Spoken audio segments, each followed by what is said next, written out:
Here.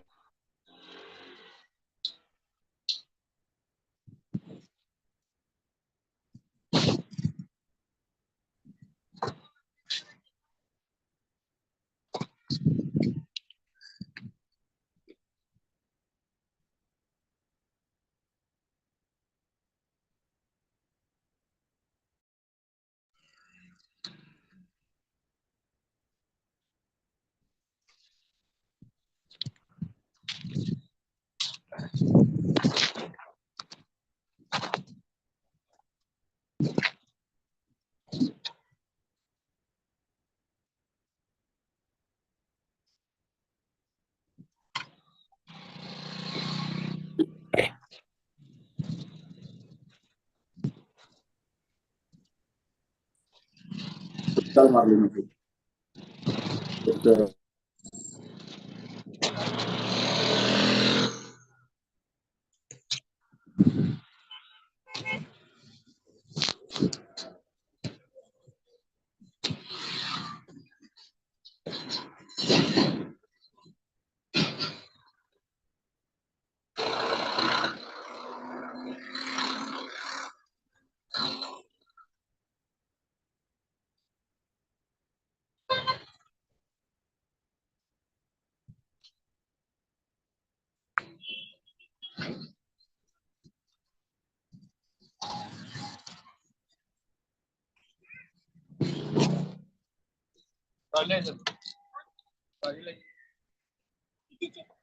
खेलना भी ले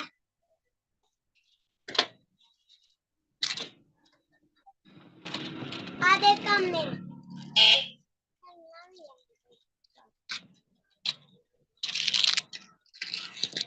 देख भाई मैंने बात करना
And so you will find that self-monitoring people, they are successful in managerial positions.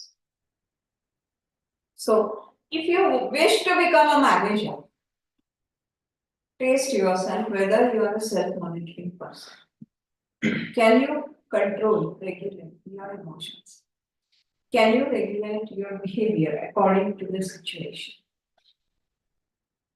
Can you interact or respond to people according to the situation? And so this, from OB point of view, self-monitoring people are the people who are able or who monitor themselves very well, and therefore they are successful managers.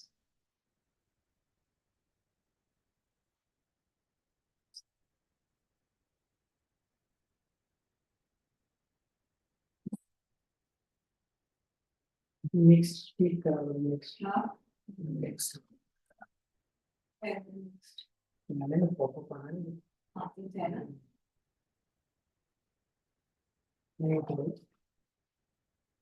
escape करो page down करो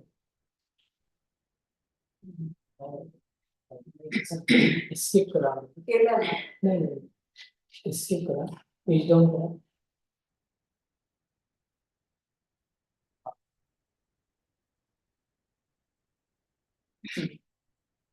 Now, generally, there are two types of personalities which can be seen. Type A and type B personality. Now, from this, you can very well know what type of personality you are.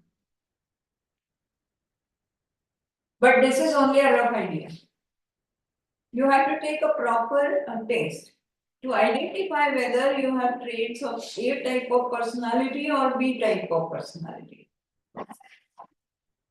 It is not necessary that you are totally A type of or totally B type. A person may change the personality according to the situation or the characteristics. You cannot label a person that he or she is A type because they change their characteristics. Now, these type of personality traits, when they are identified, they have influence over the work and their interaction with others. How the A type of personality person will interact and work, and how the B type of personality. This also affects the health of the person. If you are a very angry person, then it adversely affects your health. If you are a suspicious person, adversely your health. Now, what are the traits? A type of people are very aggressive in nature. So, they are like a matchstick. That matchstick also has head, and we also have head. When you rub the matchstick on any surface, it gets flared, but the matchstick is unable to think that with this matchstick, whether a candle will be lit or whether a box will be put to the fire. So the matchstick, what it does, when it is rubbed, it flares. So this aggressive type of people are of that type. Whenever there is some conflict or whenever there is this kind of a situation, they get flared. They don't think before reacting. They react, they don't respond. And they are aggressive all the time. While interacting with others, they will always try to push their idea. So they are aggressive in nature. But they are focused on achievements. So they are also hardworking, they are confident. But they are very aggressive. They are intolerant. They get easily irritated. And so they are intolerant. If anything, if the subordinate does small mistake, they are intolerant for that. They will start immediately shouting at the person without trying to know why that mistake was there. And so they are aggressive by nature, and therefore, and they are focused on achievement. So they want that goal to be achieved. And if somebody commits the mistake, they get intolerant. How you can do this? And so this kind of person they are unfriendly and biased. In an organization, they will not mix up with everyone. And they have prejudices, they have bias. So maybe a particular manager in a company may be a biased person that women cannot give efficient work or correct, accurate work. So this is bias. And in that case, if some girl commits a mistake, they become intolerant, they become aggressive because they have that bias. But they are good at multitasking. They can do many tasks at a time. You understand what is multitasking? They are highly competent. So they always want to achieve something, and for that they are ready to compete with anyone. But they are impatient. They want instant results. They will not wait for. So when they are in the traffic, and even if they see that there is a red light, they will all the time press the horn. Impatient. So you can see that there is a red light, but still the person behind you is pressing the horn all the time. We experience this many a times. And then we say, why this person is. They are highly driven towards achievement. And so they are motivated to work. They are energetic. But they want activities to be completed at a very fast pace. So they expect that their subordinates should work very fast, at a very fast pace. They have very low emotional intelligence because they are aggressive. And they are very controlling people. They want to give even minute details of the work to be done. They will not leave it to the subordinates. And they like to see that the subordinates are following the instruction 100%. And they do not, the subordinates, they are not using their own ideas to complete the work. So they want control. And they have fixed opinion about everything. And they are stubborn for that. They are not ready to accept or change those opinions. So these are A type of people. Now B type of people. B type of personality people, they are peaceful, relaxed, easygoing.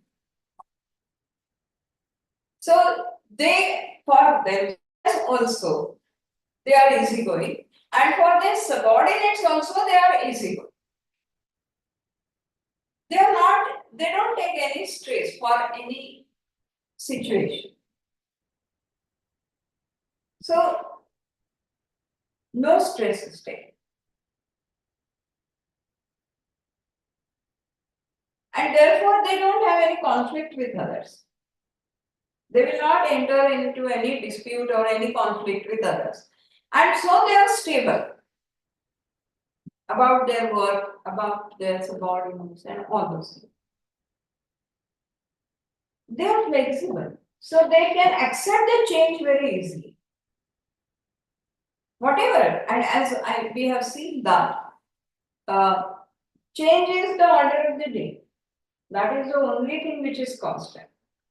And therefore, they adapt to the changes, whatever comes. They don't grumble. A type of people will grumble that till yesterday I was sitting in this office, now I have to go and sit in another office, how I will adjust, where I'll keep all my things. And so they will keep on grumbling. But B type of person would say that, okay, it's a good change for me, I have a new office now. And they will adjust. That is the difference. They are less competitive. They are not in the cutthroat competition. So they approach the activities at a slower pace. They are not in a hurry to do everything. So they give time to themselves also and to their subordinates also. So these are the traits of B type of personality. Roughly. If you look at yourself, what do you think? What kind of personality? Mix. What are the eight traits? What are the 8 traits in you? Focused, multitasking, energetic. B type is easygoing, stable, and active. Okay. And what type of personality you are? A or B? No, sir. Yes, sir. Comfortable. Okay. And A type, what are the traits of A type of personality in you? Are you an aggressive person? It doesn't look like you are aggressive. But what type of person? Impatient? You are impatient. Yes. So, this is only roughly we are doing it. Very detailed test needs to be taken because situations are given and then you have to respond to those situations. So, in short, we can say that type A personality people, they are productive, but they are not creative. At the managerial level, you need creativity, not only productive.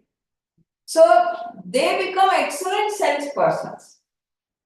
But generally, senior executives are type B personality because you have to make the decisions and you have to be very creative while making the decisions. And therefore, B type of personality generally go to the top.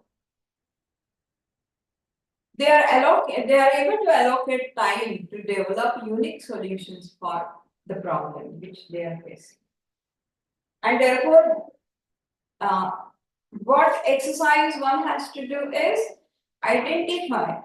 Now, whatever traits I have given for A type, for every trait, you give the scale. On the scale of 1 to 10, I'm aggressive, for example. On the scale of 1 to 10, how much marks you will give to yourself. So if you give 8 marks, which means that you have to reduce that ambition. Impatient, 1 to 10. If I have 7, impatient, I have to reduce my that trait. And then alternately, B type of personality. I'm relaxed. For example, I'm a relaxed person. How much marks you will give? Suppose you give 5 marks for me. So I need to improve on that. And so like this, one can do it with oneself. Don't think that I'm taking away the job of the psychologist. But it is easy. But only thing is that you need to have that honest analysis of oneself. That is it. When you take up these kind of tests, you have to be honest to yourself. And then you can really make sure that whatever A type of personality, whatever negative traits are there, you can do away with those. At least you can reduce the influence of those traits. If you cannot change completely, at least reduce the influence of those so that you can become a more successful person. So this is how type A and type B personality. Then the next point in your syllabus is self-esteem.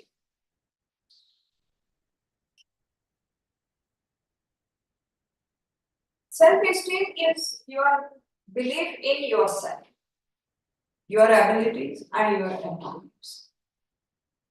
Do I believe myself? This is many a times forget about others. As an individual, we don't believe in ourselves. And therefore, we have low esteem, low self-respect. So I always commit mistakes. I cannot do the task the right way in the first go, for example. So if you accept this, if your level of confidence is very low, and if you suspect your own abilities, then you have a very low self-esteem score. So self-esteem influences your motivation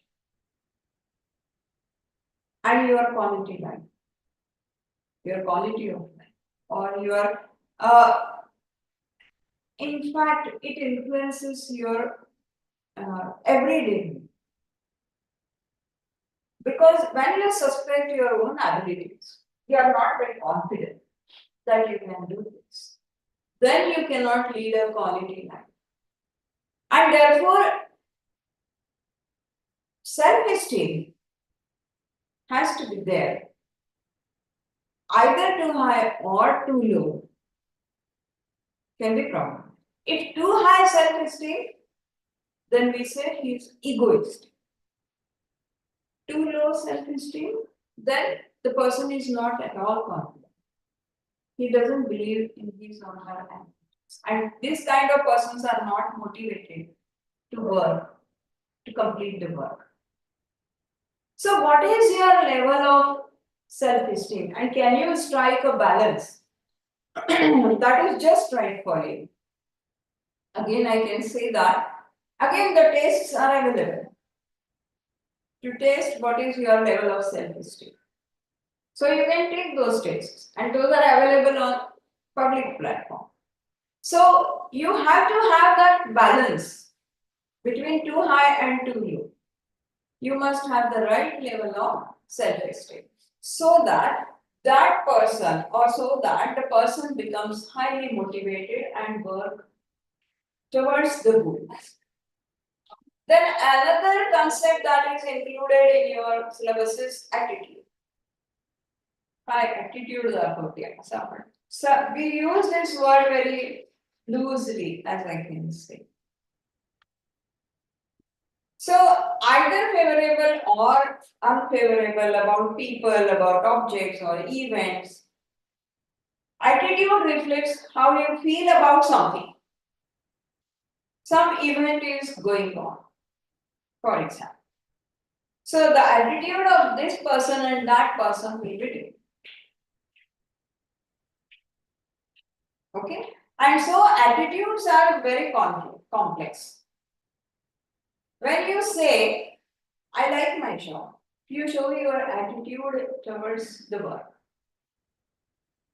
When you say, actually, I don't like to study, but not have to.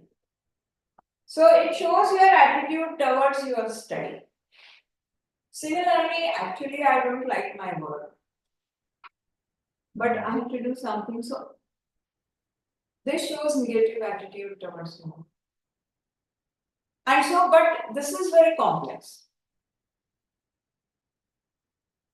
If you ask people about their attitude towards religion or an organization,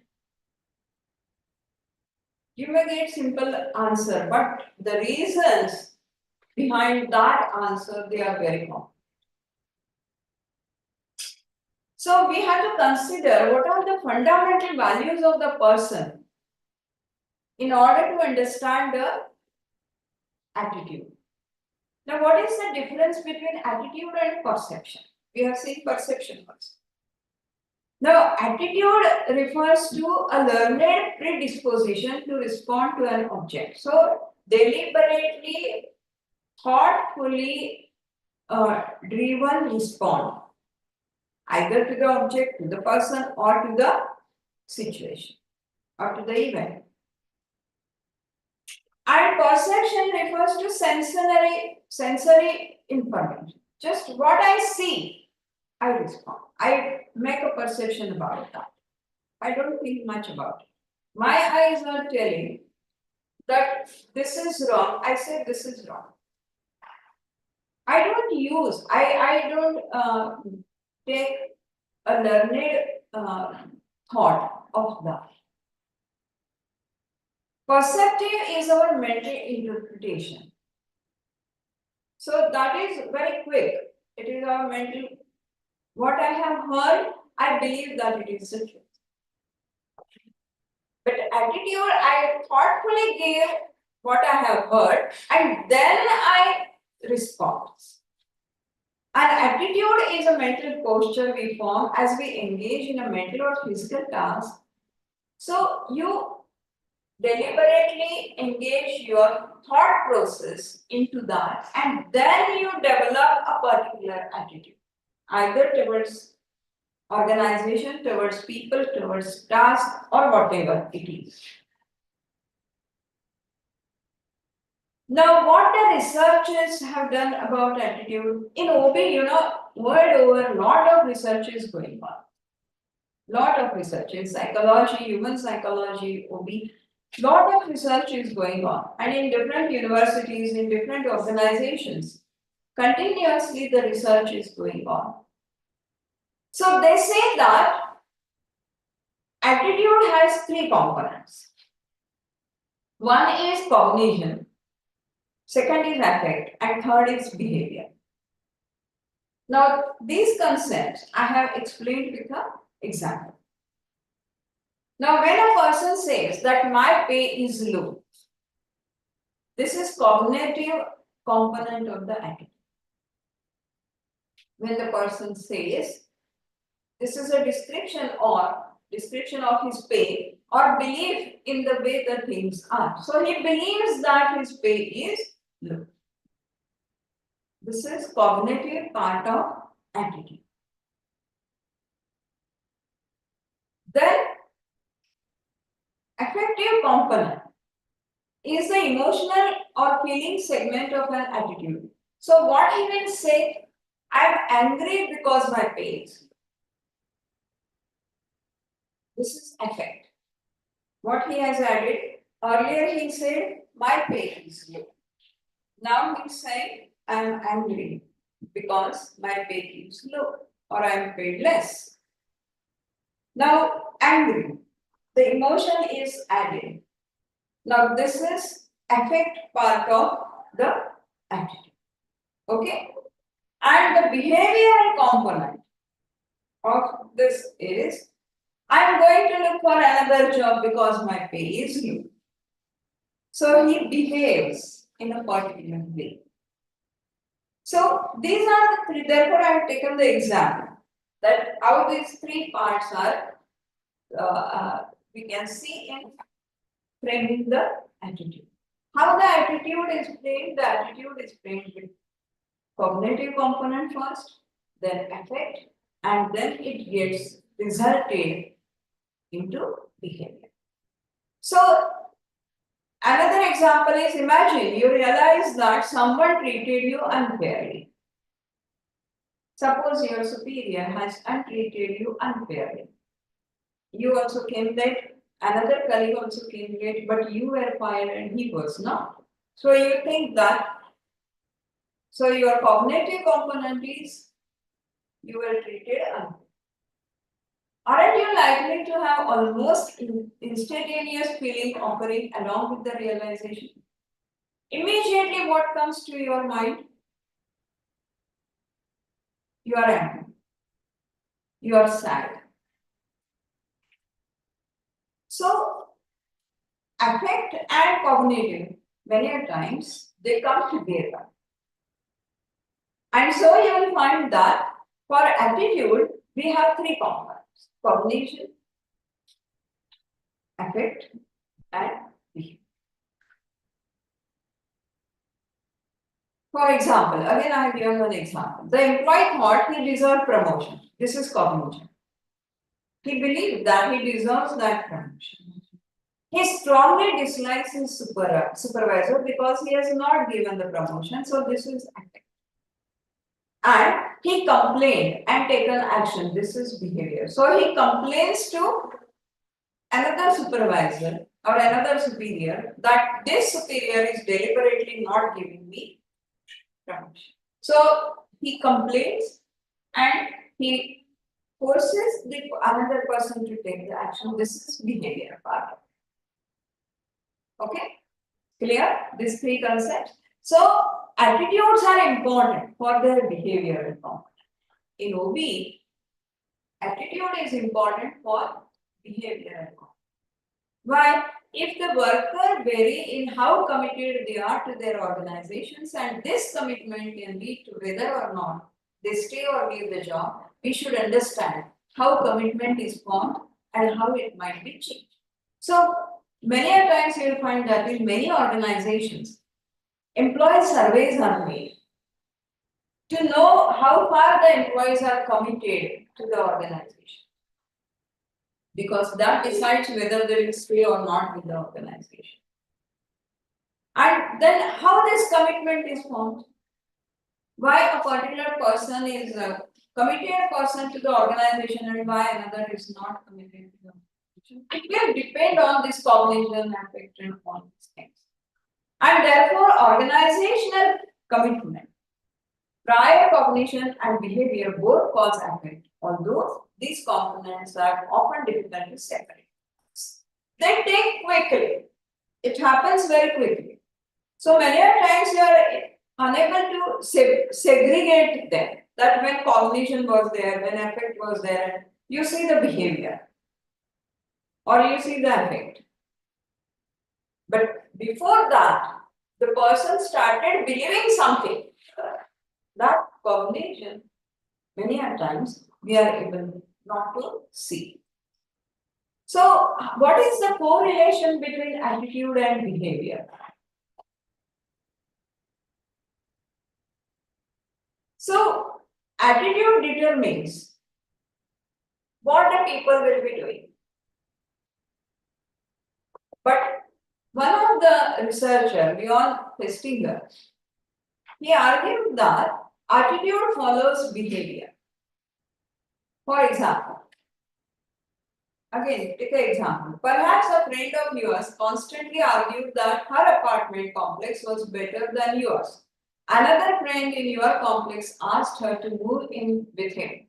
Once she moved to your complex, you noticed her attitude towards her former apartment became more critical.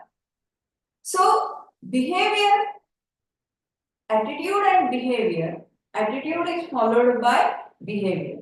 So, the person may behave in a particular way. So, another concept in OB is cognitive dissonance. That is contradictions the individuals might perceive between their attitude and their behavior. Many times there is a dissonance, that is contradiction in their attitude and in their behavior. So, these dissonances will be there and there is inconsistency in their attitude and in their behavior between the two. Generally, the researchers say that they are related, closely related, attitude and behavior. But many a times, there is a complete contradiction between these two. When there is a dissonance, people alter either their attitudes or behavior to minimize the dissonance or they develop a rationalization. So, it is better to reduce this contradiction between attitude and behavior. If the person finds that there is a contradiction in what is his belief and what he is behaving, then either alter your attitude or alter your behavior. So that this contradiction, this discrepancy between the two can be minimized. Attitude of employees who had emotionally challenging work events improved after they talked about their experiences with the co-workers. So those people who do emotionally challenging work, when they talk to the co-workers, it is found that the attitude of the employees and their behavior changes. So what kind of jobs are done by the people, that is also important. Or social sharing, for example. That also reduces the contradiction between attitude and behavior. So many times, say during the lunch time in the canteen, people from all the departments, they sit there. So the person may change his group. He is from purchase department, and he may sit with production department team. And when he is sharing this, his experiences or what is his attitude or how he behaves, this may help the person to reduce this dissonance. Of course, this dissonance or this discrepancy is bound to be there because we are human beings. Nothing is perfect. No person can say that I am perfect. So there is no concept like perfection. You know, in OB we cannot say there is something like perfection. So some part of discrepancy between attitude and behavior is likely to be there. For example, I have given the example. You know that while driving, talking on phone is dangerous or unsafe, but still you do it. So what is your attitude? What is your belief? Talking on phone while driving is unsafe, is your belief. What is your behavior? You are talking on phone while driving. So there is a discrepancy between the two. Because you say that, okay, once if I talk, nothing will happen. So you justify that. But this is how so I just want to show you that how the discrepancy is there. What is our belief and what we believe. And so you will find that this kind of discrepancy is bound to be there. But in OB or in organization, it should not be too much so that the group or the teamwork get affected. So if you want to reduce this discrepancy, then there are 3 steps. The first step is to know the elements, importance of the elements, creating the dissonance. What are the factors? And what is the importance of that factor to create that discrepancy? Degree of influence, we believe.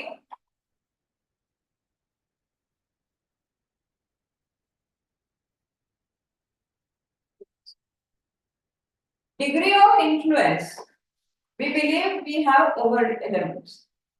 How much I can control that? And the third factor is the reward. If I reduce the dissonance, what reward I will be getting? So what is the importance of the element creating the dissonance? In our first example, as I was giving you example, that talking on phone while driving is unsafe, is your belief. Okay. So importance of what is the element creating the dissonance? Your phone. What is the important? Are you a doctor? For a doctor, that phone always has to be received because he may get emergency.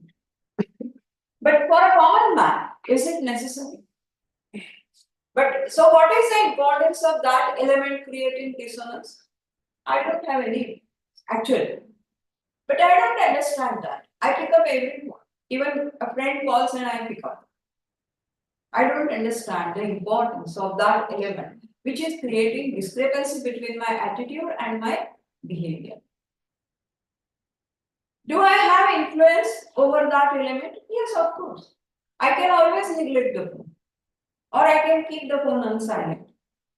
Or I can keep my phone in the purse so that whoever may call, I'll see later on the missed calls and give a call. So do I have control over that element? Yes. The third factor is reward. What reward I'm getting? I'm safe. That is my reward. So this is important to understand the discrepancy between attitude and behavior. We can watch our everyday action and we can say that what is the discrepancy between my attitude and my behavior. Those who have less dissonance, this discrepancy is on the lower side, they are more motivated. So everyone should try to reduce this gap between attitude and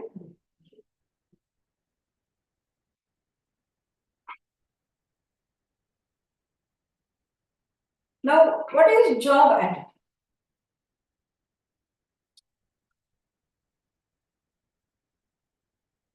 Thousands of researches are done on job attitude all over the world. Now there are three attitudes towards the job, mainly, as was found narrated by the researchers. Job satisfaction, job involvement, and organizational commitment. Other factors are how much organizational support is there, for example, or employee engagement, as today we'll talk a lot about it. Now, what is job satisfaction? Am I satisfied with my job? What does it mean? It means that I have a very positive feeling about my job. I have a very positive feeling about my job.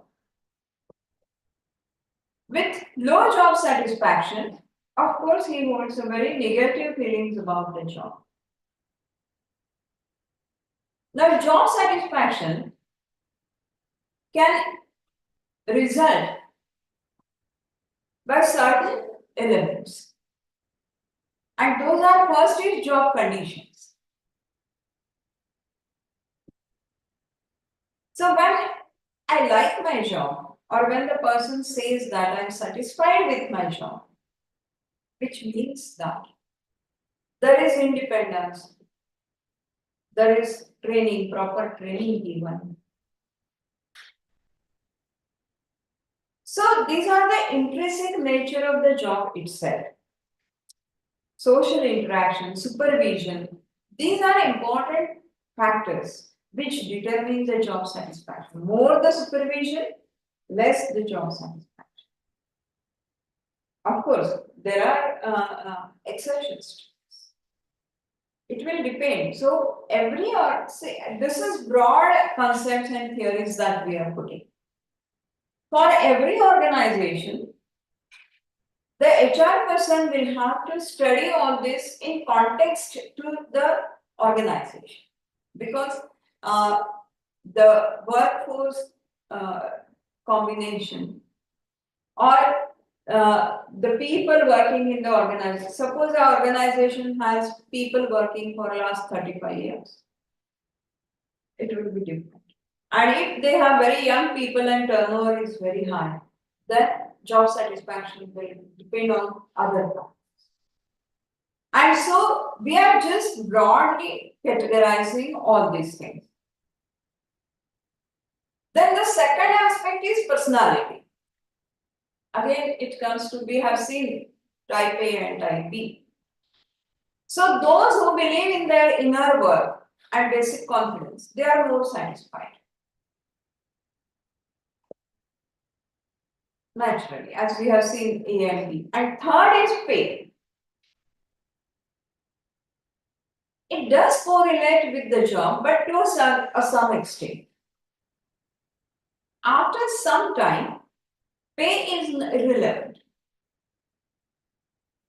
And overall happiness, but of the job, that matters more. Money may motivate people, but for a certain period of time. What motivates people more, we will see in motivation. That will depend on the culture of the organization, many factors. And so pay does motivate people, or pay does give satisfaction, but to a certain limit. Interestingly, I'll tell you one thing. Time magazine had done one research, long back it was, but it is true still. Time magazine had done a research on the political leaders of various countries. What motivates them? And the interesting conclusion that was drawn in that research, every country's leaders and their all this analysis was done when it came to India. So the researchers said that it is very strange that in India, the lust of the political leaders never ends for money. In other countries, political leaders, when they step down, they go back to their houses, they don't take any security outside, they lead a common man's life. But in India, forget about those who are still in power, but even those who are not in power, they also expect all those facilities. And so it was very interesting. So this pay, as I was telling you, I'm telling you that this pay is a motivating factor or it is job satisfaction factor to some extent, but people like this may not have that, and then those people are very greedy people, right? What are the outcomes of job satisfaction? If the people are satisfied about their jobs, then naturally their performance is high. They have organizational citizenship behavior, which means that they talk very positively about their organization. So customer satisfaction is there and life satisfaction is there. So they are contented in their life. And the customers are also very happy. So job satisfaction becomes very crucial. Then job involvement. Another aspect is job involvement. This is to identify the degree to which people psychologically identify themselves with their jobs and consider their perceived performance levels important to their self-worth. So whatever qualification, abilities, intelligence level I have, my job suits on that.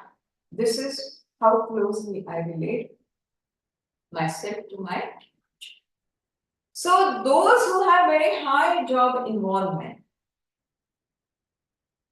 they are very happy that they are doing the work which really uses their intelligence, their abilities, or their main characteristics which they have. So there are several characteristics of employees who have very high job involvement. They spend more time on work. So they are happy with the work and so they enjoy their work and they spend more time. They have high commitment for the organization, that is their profession, and also for their organization.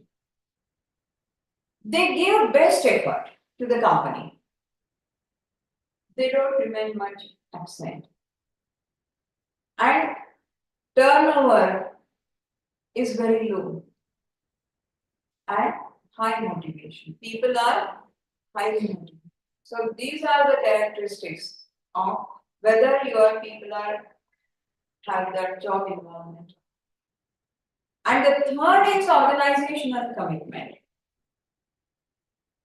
So here in job involvement, the person identifies himself or herself with the work, with the job that he or she is doing. Here, in organizational commitment, the person identifies himself or herself with the organization and its goals. So, I am this organization and its goals are mine. That is fine. And he wants to stay with that organization for long. So, emotional attachment is there with the organization. And this is what is the gold standard for organization. Whether really people want this to be. So, employees who are committed, they are not dissatisfied workers. And they feel that they should work hard, a sense of loyalty is there. And therefore, it is necessary. Many a times, organizational commitment surveys are done in many organizations. And how to improve organizational commitment, that is also considered. Another concept that is given in your syllabus is emotional intelligence.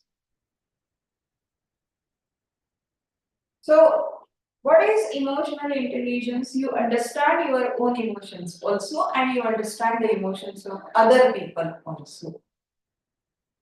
So, who are around you. So, you understand your own emotions, and at the same time, in that given situation, you understand emotions of the people who are around you. It's not malafide, whether that another person also is going through the same phase and concerned about that also. So, 5 key elements of emotional intelligence is self-awareness. I must know myself first better. I must know my emotions very well. Motivation or regulation. I must be able to regulate my emotions. Outbursts are there at times. Emotional outbursts are there. So we have to stop that emotional outburst. Motivation. So in order to the emotionally intelligent person is self-motivated person. Empathy, feelings for others, respect for the other individuals. So do I respect the emotions and feelings of other person also, just as I respect my emotions and social skills. So such persons who have high emotional intelligence, they have very good social skills. They can interact very well and they can make another person comfortable. And therefore, they understand very well what are their emotions and what are the emotions of other people. And these emotional intelligent people, they have strong interpersonal skills, which is the key for success in any organization. Particularly when there is a conflict, when you have to manage the conflict and communication. These are the two skills which are very crucial. You will be studying both conflict management and communication. These are the two crucial skills and developments. So emotionally intelligent people, they are able to manage these skills very well. So they think objectively before they act. They can regulate their emotions. So it is responding, not reacting. When the person reacts, that is instant reaction without thinking. And when the response is there, they take a pause, they grasp the situation, they understand the emotions of the other person in front of them, and then they respond. So this is the process. In any team, empathy is important.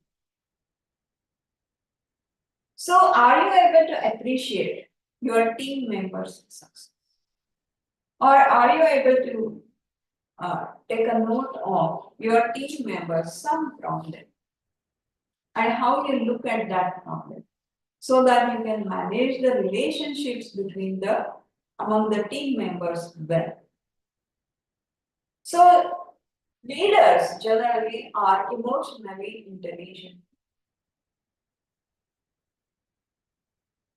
It is important for leaders to be self-aware and able to view them objectively. Situations they come and the leaders they have to assess the situation and react or respond very positively. It is necessary to understand one's own strengths and weaknesses so that you can have a balanced empathy. And therefore, employees who are appreciated or who are valued at work And when the superior says that you are a valuable employee of the organization or you are an asset to the organization, naturally the person feels good and he becomes more productive. So this was all about individual. So many concepts were included in that.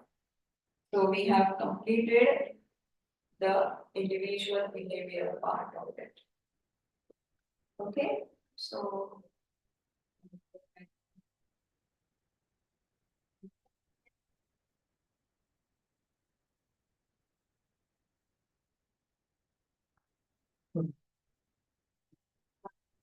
Start talking here.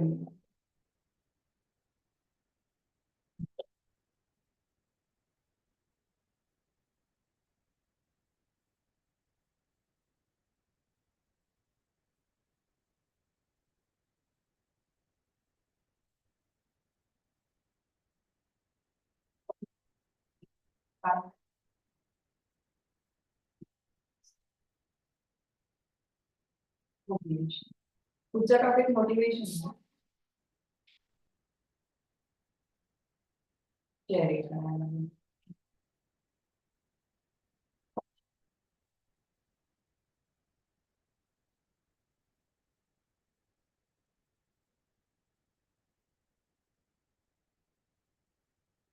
नहीं motivation.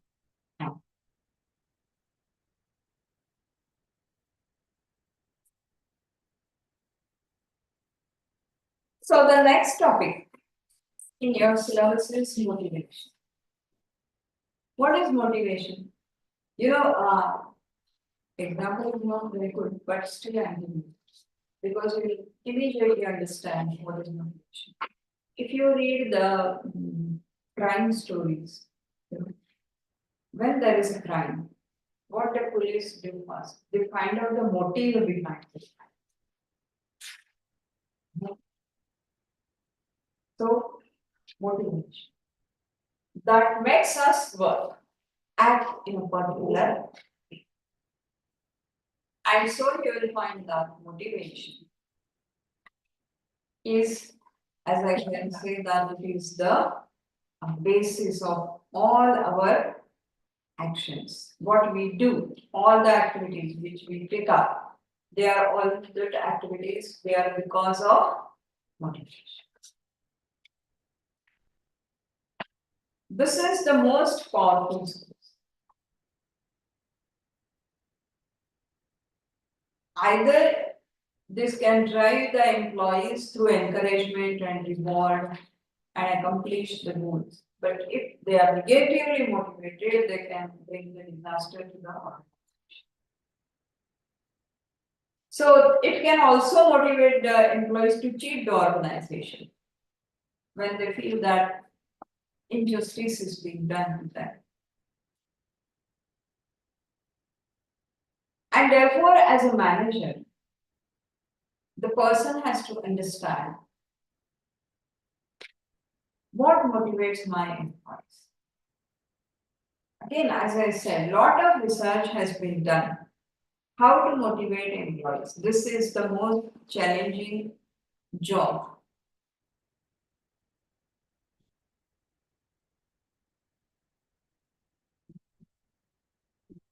And presentation board. Okay. Excited. Okay.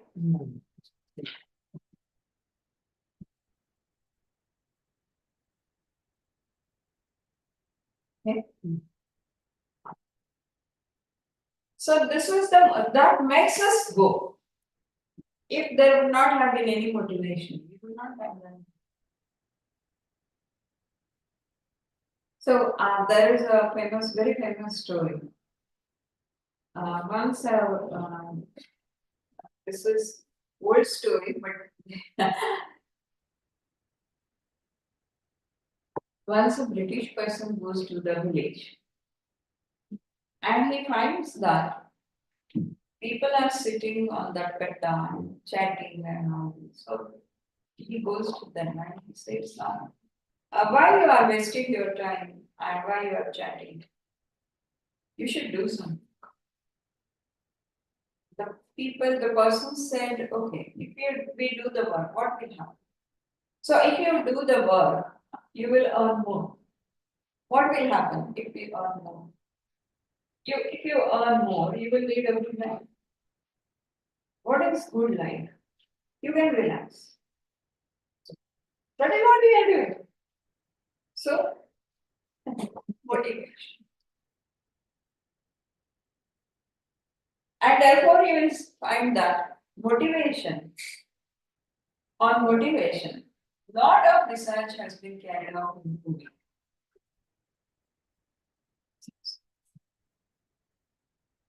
improving. Hello, कौन बोल रहे हो बोला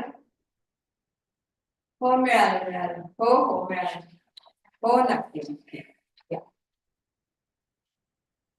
So motivation since I should say 1823 research has been carried out on what motivation is and what makes people work. So why people waste their time at work? Because they are not. Simple answer. As I said, once I was taking a training program for MBA104. 15 engineers were there with 10 years of experience. And we were discussing time management. So I said, how many hours duty you have to do? 9 hours. We come and read in the morning. Okay. Then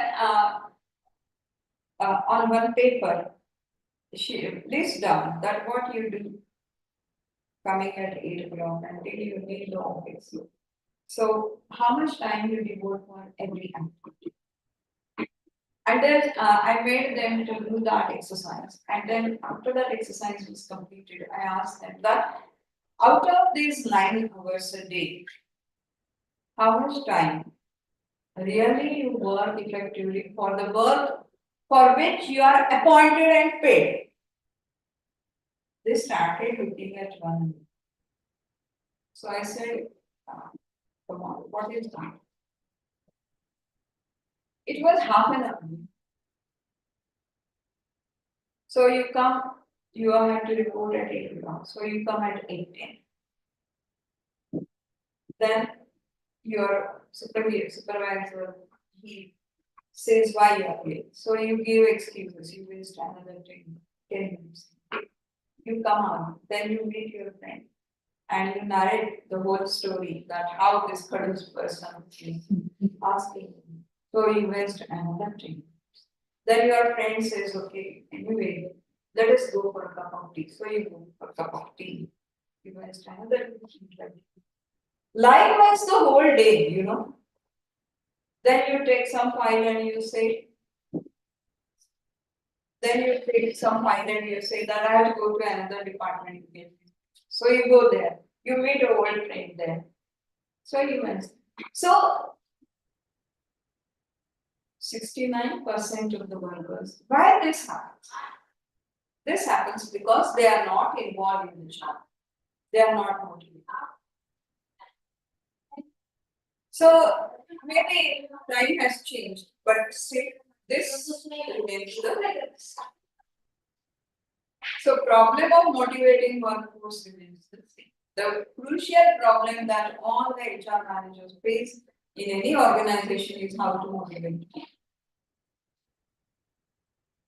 So this motivation, it accounts for individuals' intensity, direction, and persistent effort towards attaining organizational goals. So how intensely I feel that I should contribute to attaining the goal. Now, this example I have given you. I'll give you another example. As I have told you that I attended that meeting of Japanese Auditor General. So how he narrated, he said that if our shift starts at 8 o'clock,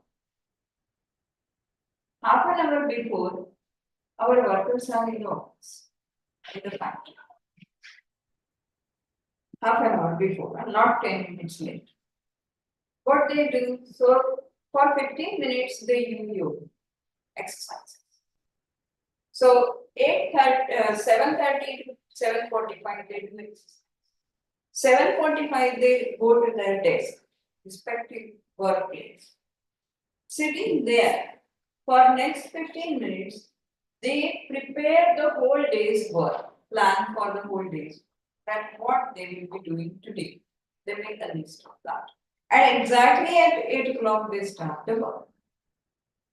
And they will not waste time in lunch breaks or tea breaks. Whatever lunch break time is given, they will adhere to that time. And this is highly motivated, which gives you best rewards, attaining the organizational goal. Intensity. What is intensity? How hard the person tries to complete that work. So I tried, but it doesn't work.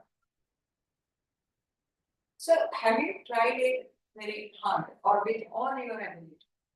Instead of using the word hard, I would say by using all the abilities, have you tried to complete that work? So that is intensity.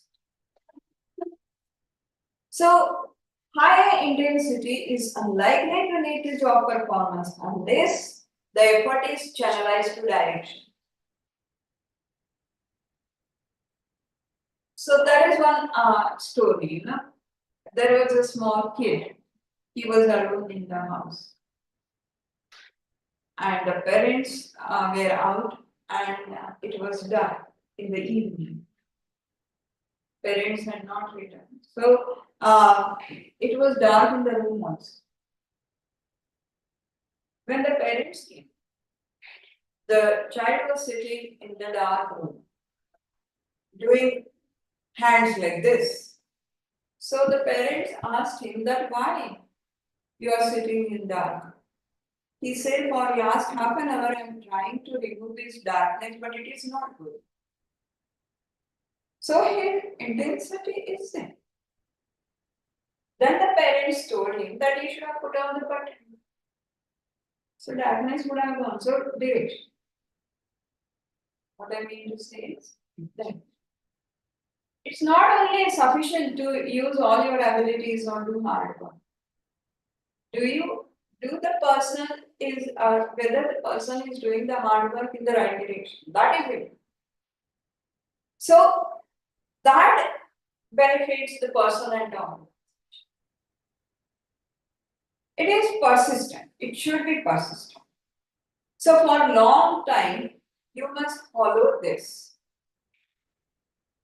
And therefore, highly motivated. They stay for a longer period of time to achieve their. They show both intensity, they show direction. So, and they show persistence. Continue. Consistently doing certain things. There are two types of motivation: positive motivation and negative.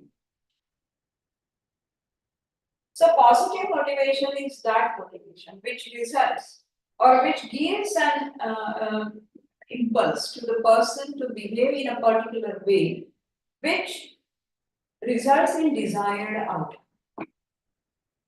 So you desire to reduce the weight, for example. So your desired outcome is reduction in weight. Now for that, what I need to do? I need to control my diet and I need to exercise. Now, if I am a positively motivated person, I will do both. So even if somebody puts before me some sweets, I will say no. Or I'll take a little bit and say no. So I control my impulse. And even if I do regular exercise. Suppose my friends, they tease me that, my friend, why you are doing exercise every day? Still, I do my exercise. So this is impulse in behavior. which gives me desired outcome and which gives me sense of pleasure. If I exercise, I'm happy. It gives me sense of pleasure and purpose that I'm doing something. So it is reward-based encouragement method. What reward you get? In the form of reduced desired outcome. So positive motivation is with the expectation of getting the reward. Negative motivation is with the expectation of avoiding pain or punishment. So I go to my job every day right now. It gives me pleasure. It's positive motivation. I go to job every day right time because Khadu supervise. Negative motivation. Because I want to avoid punishment. Understood the difference between the two? Last month I was taking training program for school teachers. And I asked them one question that suppose tomorrow that biometric attendance is removed and you are told that the school starts at 8 o'clock. So you have to report. Everyone has to report 8 o'clock. There will not be any muster, neither there will be any thumb impression, but you come on your own. How many of you will go around? There was pin drops. Negative motivation. Because we do it to avoid punishment. You know. So negative motivation is based on force and fear. That if I go late, there will be a late mark, and if there are 3 late marks, my salary will be reduced. So there is fear. And then somebody is there to force me to come right. You know, I did one experiment in my institute. There was examination going on. And I was just taking a round for that examination from the examination halls. And I saw that in every examination hall, my faculty members were sitting or standing or supervising the students. 3 hours paper every day. And like this, some 7 days examination. So 3 hours every day. So 21 hours they are doing supervision. So I came back to my office. And then after I circulated a notice that after the paper is over, there will be a meeting of the students. So then I conducted a meeting of all the MBA students. And then I asked them one question that you are MBA students, you are the future managers. Why you need a supervisor in your exam? Reason. What is the reason? So they couldn't answer me. So I said, suppose from tomorrow there is no supervisor. For every paper you have to come to the class. There will be question papers, there will be answer papers. Take one question paper, one answer paper, go to your desk, write the answers, place your answer paper, and then go. Then one student said, but madam, some students may not be doing honestly. So I said, don't talk about others, you talk about yourself. Will you do it honestly? That is important. What others are doing, I'm not. What is about you? What is your motivation? You want the desired outcome, good numbers. But not with force and fear. So then the students, I said, take 5 minutes time. And it is self-thinking. It need not be thinking in the group. You think about yourself, what you will do. And then the student said that, yes, madam. We agree, and from tomorrow, no. Then I called a meeting of the faculty. And then I told them, see, for this 7 days examination, you are wasting your time, 21 hours you are wasting in supervising for nothing. So those 21 hours I'm giving. Tell me what you will do. Then first of all, one of my senior faculty members, she said, "Madam, this is very dangerous experiment." So I said, the experiments are always dangerous. And then only you get the result. So you have to. Then they said that, okay, if you give us those 21 hours, for those 3 hours every day, we will sit in the library and we will concentrate on our research. Or we will learn some new subjects. Fine. So from tomorrow, decided. No, the peon will keep all the material, that is question and answer papers in the hall, and you will go to the library. Next day we started.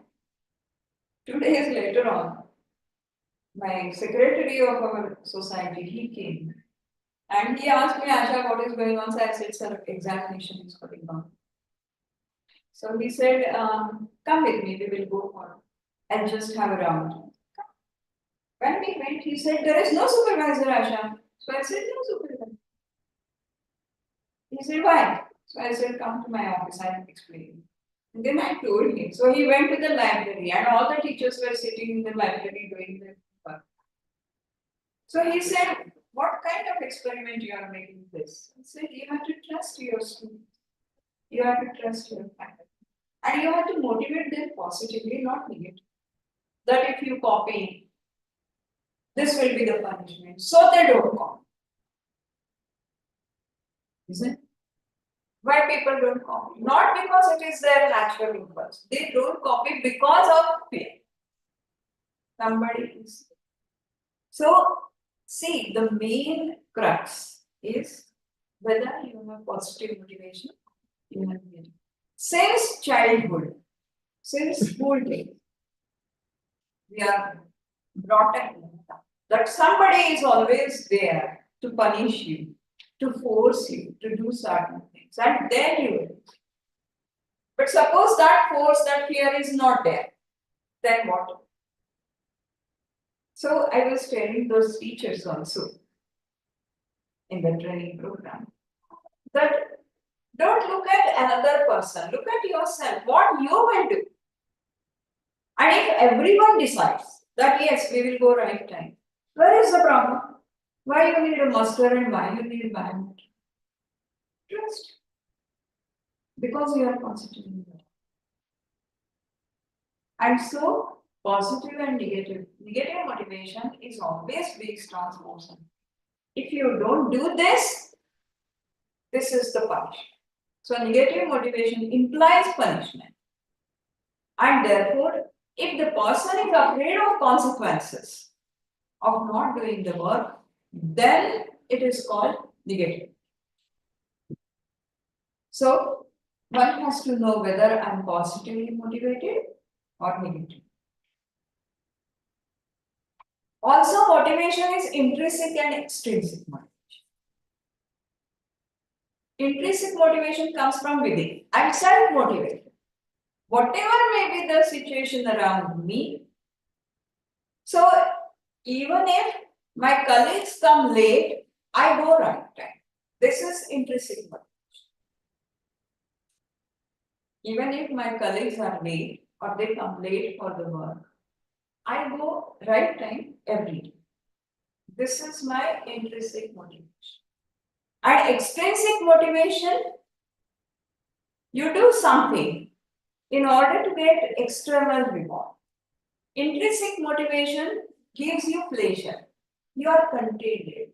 Whether, suppose, many a times they say, काय रोज वेळेवर येतो तुझं काय पुतळा उभारणार वेगळं करतो नाही उभा but I feel nice that every day I come back. And that is more. And extrinsic motivation you depend on exam. Even if I come every day right time, whether they are going to give me a higher salary, no, then why I should? So what I do? I depend on external. intrinsic motivation, I depend on my own pleasure. That I'm doing the work and I'm happy. Okay, so these are the two. Again, one has to also decide between these two. That are we intrinsically motivated or extrinsically motivated?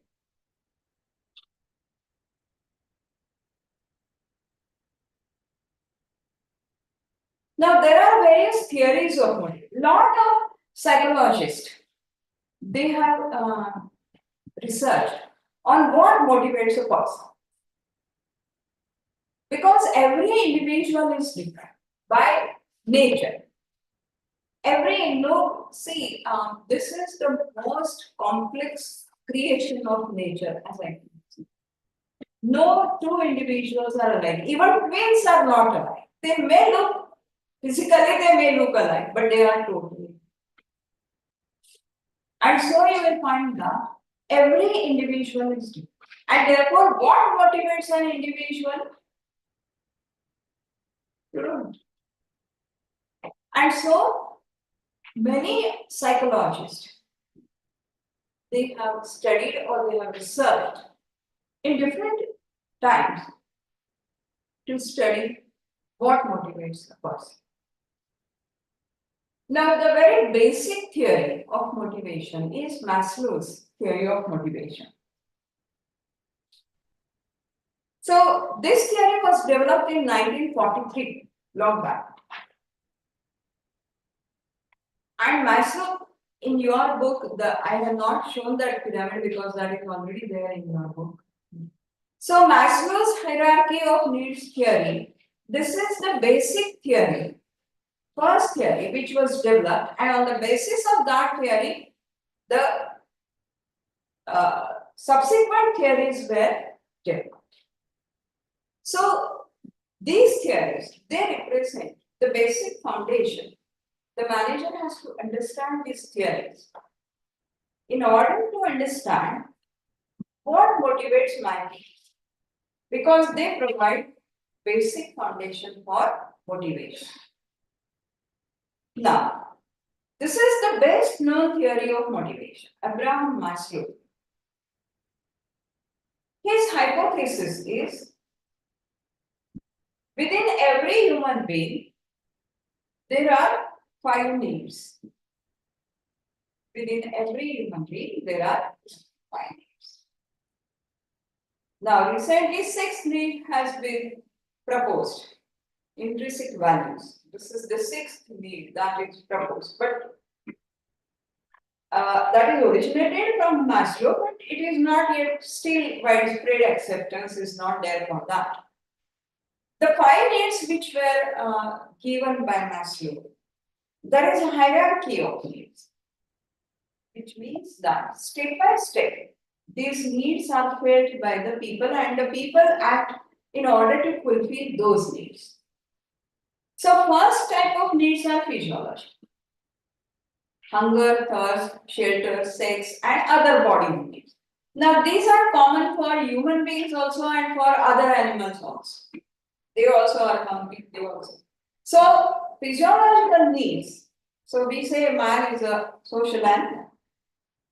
Why we say? Because these physiological needs are common for human beings and for animals as well. So, the manager has to understand that if the person is at the very lower need of physiological, the basic need, physiological need, then he has to see to it that the people are paid enough so that they get their physiological needs satisfied. So the person can eat 2 times, the person can satisfy his need for shelter, maybe a rented house, but he should be able to pay the rent. So, minimum that much, so we have minimum wages. Why we have minimum wages? In order to fulfill these physiological needs. So, when we are hungry, we are motivated to cook and eat or to order and eat. In today's scenario, I must say order and eat. So, physiological needs are very basic needs. I want shelter. I want other bodily needs. I want clothes, for example. And so physiological needs are at the bottom of the pyramid. You must be seeing that pyramid. So they are at the bottom of the pyramid. Now, once these physiological needs are satisfied, that is, once the person gets a job and he gets enough money for meeting his bodily needs, then the next type of needs arise, and they are safety security needs. So, protection from emotional and physical harm. So, I should be safe. And therefore, in an organization, the manager has to see that the equipments or machines which the workers are using, the workers are safe from them. We have many safety requirements, isn't it? So many manufacturing organizations, particularly, they have to follow the safety needs. And even in service organization, if your employees are using computers for a very long time, then you must have that screen to protect the eyes of the. And so physical and emotional harm. So how to treat people at workplace so that they are emotionally also safe. So there should not be abusive environment in the organization. So once the physiological needs are made, next set of needs. Okay, I have enough to eat now. I have enough clothes now. I have a rented house. Fine. Now what I expect from my job? I expect that on the machine when I'm working, I'm safe. I expect that emotionally I'm safe. Nobody harms me. So that is the next set of needs.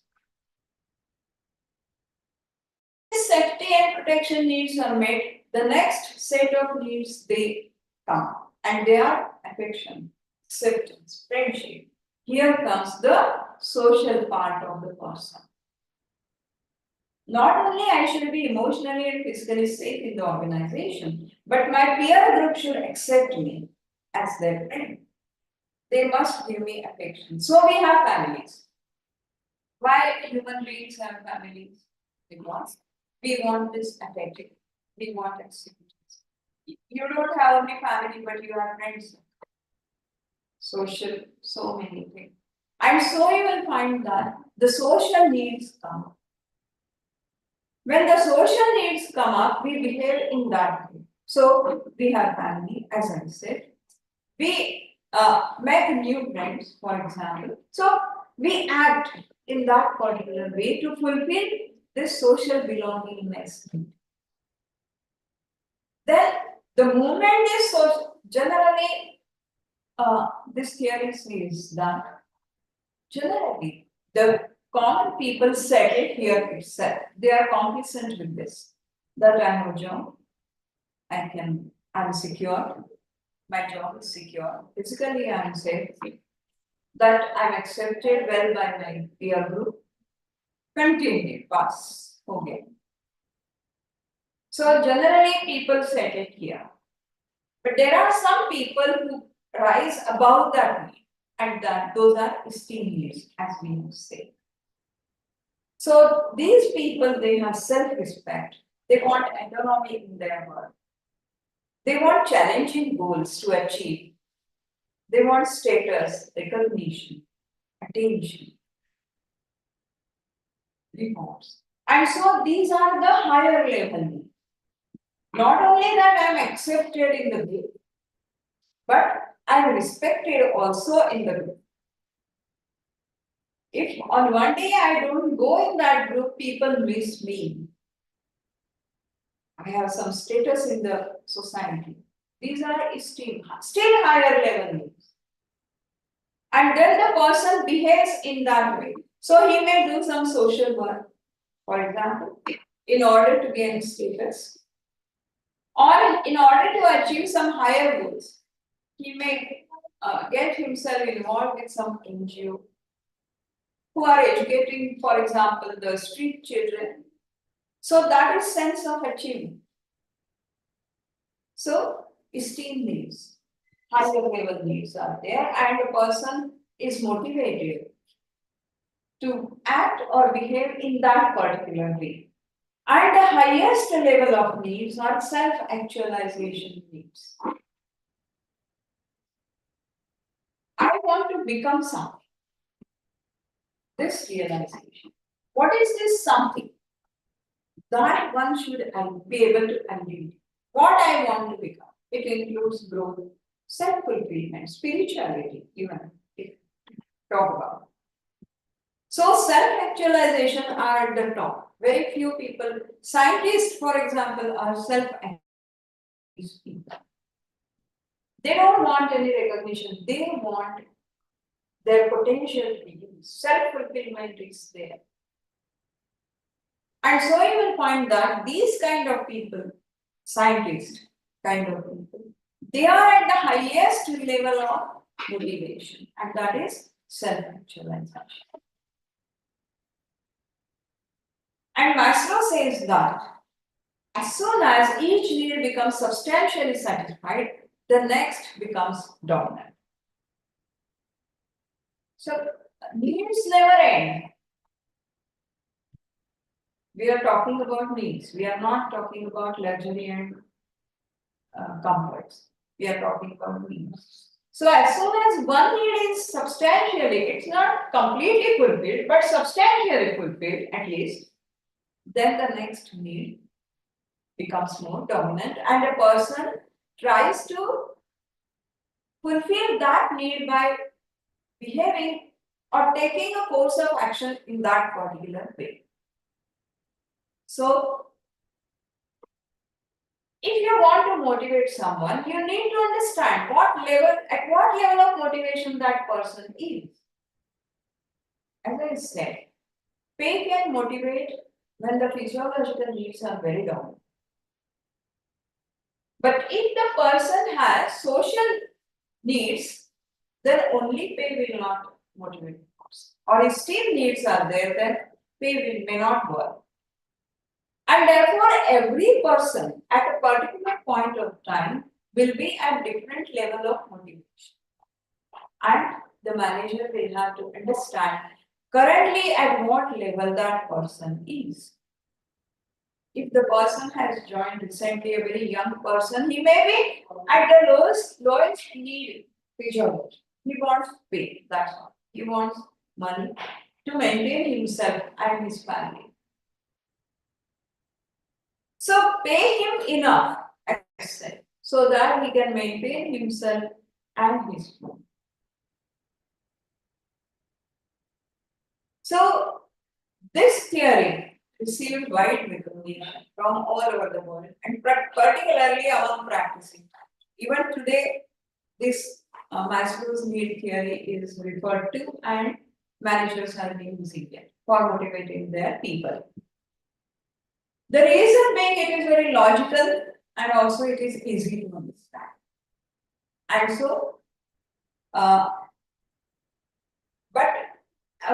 some empirical, a lot of research is being done, but still the sample size is less, and therefore, but still, as I would say, Maslow's theory is the basis for next generation theories of motivation. And even today, these are referred by the practicing managers. ERG theory. Next theory is ERG theory. This is simplified version of Maslow's theory.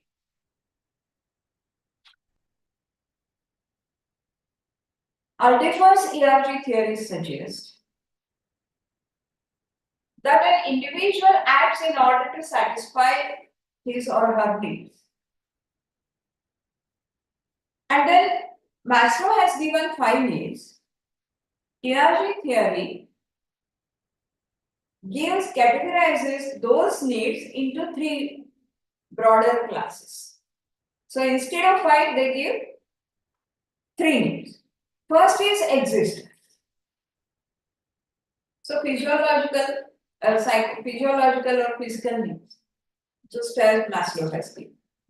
So, first, unless I exist, other needs, first I must be there, then other needs will come. If I'm not there, I'm starved. I don't have enough food to eat. I don't have clothes to wear. I don't have shelter to live. Then my very existence is questioned. And therefore, the first type of needs the ERG clearly says are existence needs. Relatedness needs. These are social cum esteem needs. He has clubbed Maslow's social and esteem needs into relatedness needs. I should be related to something. To what? I should be related to my friends, to my colleagues, to my family. So I want relationships. I want recognition. I should be famous. So today, these needs are very strong. On social media, how many likes I get? If I don't get those likes, then I'm unhappy. Isn't it? So today we have become very aware about how many likes I post my photo cooking or eating or in a different dress code or doing something, and then I wait how many likes I get for that photo. What is this? Social norms. But they are too much today. We have crossed the border. And the third type of need, he says, growth. Self-development and personal advancement. Whether the organization is giving me opportunity to experiment, to do the work in some different way. Now, Maslow's self-actualization need fall under this. People who have very strong urge for personal development or growth or advancement. And if the organization is not giving those opportunities, the person has the potential to experiment, but the opportunities are not seen there, then those needs are not fulfilled. Of course, self-actualization need people, they create opportunities for themselves. They don't depend on outside factors. And so Maslow's self-actualization needs and some part of esteem needs, they come under. So ERG theory categorizes the needs under three categories or under three broad classes. Okay, so what is the first? Existence. Second is relatedness. And third is growth. So this is the, what is the name? So this is the another theory of motivation. Now there are some more theories, theory X and Y, for example. So we have many theories of motivation which explain what makes man work. So identify your own motivation. Why you come to the class personally and don't join online? What is the motivation? I don't. What I mean to say is, see, OB and this subject psychology, these subjects, you can study yourself and you can understand many concepts. You need not study. We look too much to others. What others are doing, not necessary. What I'm doing. So, what motivates me to go personally to the class? Understand. Whether it is fulfillment or it is fear and force. Whether intrinsic motivation is there or extrinsic motivation. So try to identify the motive behind this action of yours. And you will understand these concepts very well. So these are two theories we have seen today, Maslow and Young. Now rest of the theories next time. Any questions? I have one question. Little complicated. It's always difficult because whenever we are seeing surveys of employees, it's a pulse. So how happy or unhappy he or she will get. For me, the result is for that moment. Yeah. Very- what I'm trying since last 7 years is to identify. I was not knowing this Maslow's law, Huh. but basically, so that we give a growth opportunity. So they feel that they have a space to do something. But it is always motivated. No, it is always seen that they go in very quickly into contrast perception. Meaning, I'm paid less. I mean, basically, when there is a time of personal appraisal, Yeah. they will find an forums to I will not say Justify. complain but justify. Justify why the So- performance is low. So it's for me intrinsic motivation. I'm intrinsically motivated. So I don't. So it's on my day. But I can see others, for example, they are exhausted early. Then they see, okay, I need rewards or recognition. I need a higher pay. And not always organizations are in a position to pay high. So my question is, how to keep them, on a mileage board or always an intrinsic motivation. Yeah. This will also depend on your organizational culture. And therefore, what kind of culture you cultivate. For example, if you go to Tata's, they cultivate altogether a different culture. So, how you cultivate that culture of intrinsic motivation, that matters a lot. We will see the organizational culture also that probably. So it will depend, and also it depends on your social culture as well. Charles, consider that. Right. So they come from ultimately people come from the society.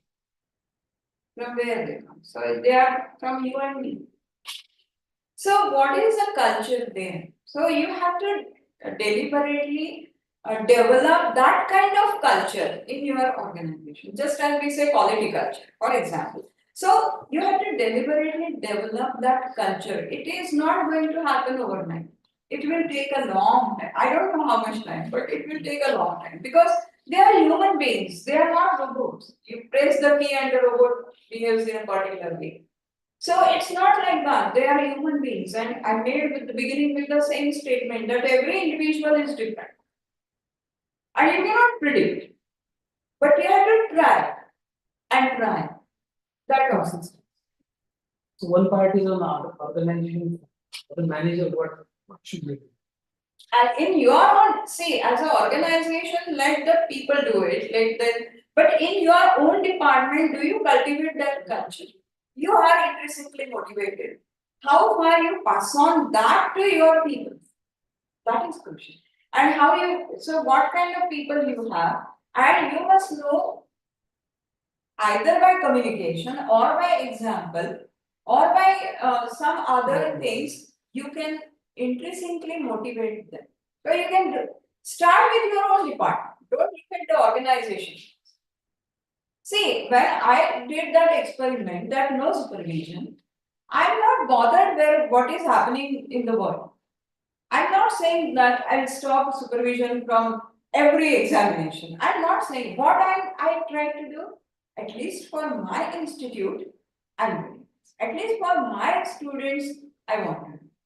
So confine to your own department first.